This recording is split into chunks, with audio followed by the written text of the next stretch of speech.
In example 3, we're going to take the same line segment that we took in example 2, and we're going to reflect it, instead of in the line y equals x, we are going to reflect it in the line y equals negative x. So remember, this is what the line y equals x looks like.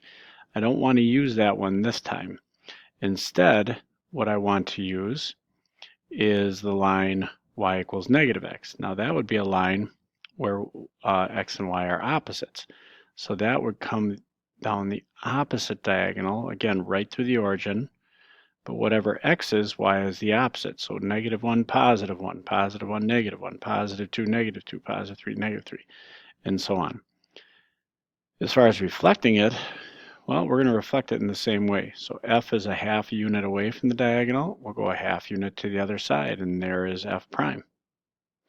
And then g, that's 1.5 units away. Go a half and 1 the other way, and that would be g prime. So if I draw that segment, that would look like this, and there would be the reflection of fg called f prime g prime, and there is reflection in the line y equals negative x.